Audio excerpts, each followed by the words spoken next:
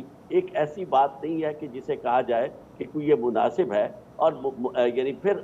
اس طرح ہماری اسٹیبلشمنٹ جو تھی وہ پیچھے رول پلے کرتی تھی, لیکن ایسے کبھی نہیں ہوا تھا کہ آپ صحیح مطلب آپ کہنا چاہ رہے ہیں چوہدری صاحب جو اب ہو رہا ہے اس کی کوئی مثال نہیں ملتی ماضی میں. گالیاں دیں چیف جسٹس کو, کہیں گے جی ہم آپ کا فیصلہ نہیں مانتے. تو بات یہ ہے کہ یہ ساری چیزیں مجھے تو ایسی نظر آ رہی ہیں کہ جس میں بہت بڑی مایوسی ہے. اور یہ مایوسی جو ہے میں تو ابھی طوفان کا پیش خیمہ بھی نہیں کہہ سکتا کہ طوفان بھی مجھے نہیں پتا. وہ کہتے ہیں نا شور ہے زیر زمین چشمہ ابلتا کیوں نہیں, بول اے خاک وطن پانی نکلتا کیوں نہیں. ایسا بھی مجھے فی الحال نہیں نظر آ رہا, لیکن الٹیمیٹلی یہ جو طوفان ہے اس نے تو آنا ہوتا ہے, کیونکہ آپ کب تک اور آپ نے دیکھا کہ جب بھی ایسے معاملات کیے گئے چاہے وہ عوامی لیگ تھی یا نیشنل عوامی پارٹی جس کے ساتھ بھی اس طرح کیا گیا, اس کے بعد وہ لوگ ملک کے ساتھ ان کی محبت نہیں رہی. آپ کسی کو مار مار کے تشدد کر کر کے اور ظلم کے ساتھ آپ یعنی ملک کے ساتھ اس کی محبت نہیں پیدا کر سکتے. اس لیے کوئی یہ چیزیں اچھی نظر نہیں آ رہی. جی گفتگو کا سلسلہ جاری ہے, ایک بریک کی جانب بڑھیں گے, بریک سے واپس آ کر مزید بات کرتے ہیں. ساتھ ویلکم بیک. میں امتیاز گل صاحب آپ سے جاننا چاہوں گا سر, اب جس طرح سے 28 جنوری کا آپ نے بھی ذکر کیا, عام انتخابات ایک پارٹی کو مائنس رکھ کے, آپ سمجھتے ہیں کہ کوئی چارجڈ عوام ہوں گے, کوئی گہما گہمی الیکشنز کی نظر آئے گی, یا ایسے الیکشن حتمی طور پر پھر کوئی استحکام دے پائیں گے چاہے وہ ملک کے اندر ہو یا بے شک جس کا تذکرہ آپ نے پہلے کیا کہ باہر کی قوتوں کو سیٹسفائی کرنا ہے, کیا وہ مطمئن ہو جائیں گی اس طرح کے الیکشنز؟ میں نہیں سمجھتا کہ جی اس قسم کے انتخابات سے کوئی مطمئن ہو سکے گا. جہاں تک گہما گہمی کی بات ہے, پاکستان میں ماشاءاللہ ہمارے جو حکمران گھرانے ہیں, حکمران جماعتیں رہی ہیں, ان کے پاس پیسہ بہت ہے. اس ملک کے اندر چونکہ جو ہمارا نظام حکومت ہے اس میں پیسہ بہت ہے, لوگوں نے بہت مال بنایا ہوا ہے.